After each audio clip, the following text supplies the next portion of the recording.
পইচাৰ লোভত লোকৰ সংসাৰ ভাঙিনি ধনী মানুহ চুৰ কৰো পইচা আহিলে পাৰ্টি মাৰো দুখীয়া মানুহ গেম কৰো ৰাইজৰ আগত মুখা মাৰো অইলৰ চাকৰিৰ বাবে আনৰ স্বামী কাহিনী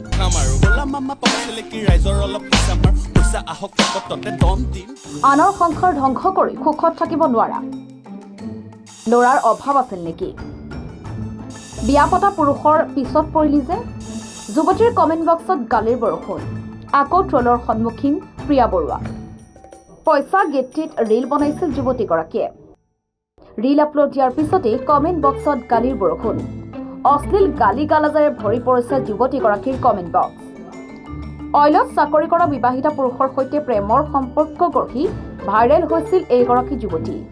পুৰুষজনৰ পত্নী সন্তান থকাৰ পিছতো অবৈধ সম্পৰ্ক গঢ়ি বিয়ালৈকে হোৱাৰ সপোন দেখিছিল প্ৰিয়া নামৰ যুৱতীগৰাকীয়ে একেলগে ফুৰিবলৈ যোৱাৰ পৰা আৰম্ভ কৰি দুয়োৰে গোপন মুহূৰ্তৰো ফটো আপলোড দিছিল প্ৰিয়াই পুৰুষজনেও নিজৰ পত্নী সন্তানক এৰি প্ৰিয়াৰ সৈতে থাকিবলৈ লৈছিল প্ৰিয়াৰ বাবে ঘৰত পত্নীক হকে বিহকে গালি পাৰি শাৰীৰিক অত্যাচাৰ চলোৱাৰ অভিযোগ উত্থাপিত হৈছিল ব্যক্তিজনৰ বিৰুদ্ধে যাৰ ফলত তেওঁৰ পত্নীগৰাকীয়ে ফেচবুকত লাইভ আহি স্বামী আৰু প্ৰিয়াৰ গোপন সম্পৰ্কৰ বিষয়ে সকলোকে মুকলিকৈ কয় তাৰ পিছতে ট্ৰলৰ সন্মুখীন হ'বলগীয়া হৈছিল প্ৰিয়া বৰুৱা অইলত চাকৰি কৰাৰ বাবেই আনৰ স্বামীক কঢ়া বুলি প্ৰিয়াৰ বিৰুদ্ধে অভিযোগ ধাৰাবাহিকভাৱে প্ৰিয়াৰ বিৰুদ্ধে অভিযোগ কৰে বহুতে পত্নী সন্তান থকাৰ পিছতো প্ৰিয়াৰ সৈতে লিভ ইন ৰিলেশ্যনশ্বিপত আছিল ব্যক্তিজন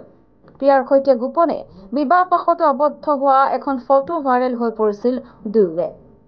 পূৰ্বৰ পত্নীক মাৰপিট কৰিবলৈ আৰম্ভ কৰিছিল ব্যক্তিজনে প্ৰিয়া বৰুৱাৰ কাণ্ড কাৰখানাৰ বাবে সমূহ যুৱতীকেই পইচাৰ পাগল বুলি দাবী কৰিছিল একাংশই বহুদিন পূৰ্বে আনৰ স্বামীৰ সৈতে সম্পৰ্ক গঢ়োতে প্ৰিয়াৰ পৰিয়ালেও বিৰোধিতা কৰা নাছিল বুলি চৰ্চা হৈছিল এই ক্ষেত্ৰত প্ৰিয়াৰ মাতৃও জড়িত থকাৰ অভিযোগ উত্থাপিত হৈছে ঘটনাটো সংঘটিত হোৱা বহুদিন হ'ল যদিও এতিয়াও কপৰ্থনা খাবলগীয়া হৈছে প্ৰিয়া নামৰ যুৱতীগৰাকীয়ে অসমৰ ৰাইজে যেন পাহৰিব পৰা নাই ঘটনাটো এতিয়াও প্ৰিয়াৰ ভিডিঅ' পেজত দিয়াৰ লগে লগে গালি পৰা আৰম্ভ কৰে ৰাইজে আনৰ সংসাৰ ধ্বংস কৰাৰ মূল দোষী বুলি জ্ঞান কৰে সমূহ অসমবাসীয়ে তথাপিও কিন্তু দুগুণ উৎসাহেৰে ৰীল বনাই যায় প্ৰিয়া বৰুৱা নামৰ যুৱতীগৰাকীয়ে অশ্লীল গালি গালাজ গুৰুত্ব নিদিয়ে প্ৰিয়াই আৰু তেনেদৰে এইবাৰ এই ভিডিঅ'টো ভাইৰেল হৈ পৰিছে ছ'চিয়েল মিডিয়াত ভিডিঅ'টোত গালিৰ বৰষুণ দেখিবলৈ পোৱা গৈছে পইচা ভিত্তিত অভিনয় কৰি ৰীল বনাইছিল প্ৰিয়াই আৰু তাৰ পাছতেই ককৰ্থা খাবলগীয়া হৈছে এইগৰাকী যুৱতীয়ে এণ্টাৰটেইনমেণ্ট ডেস্ক দ্য কাষ্টেডিয়ান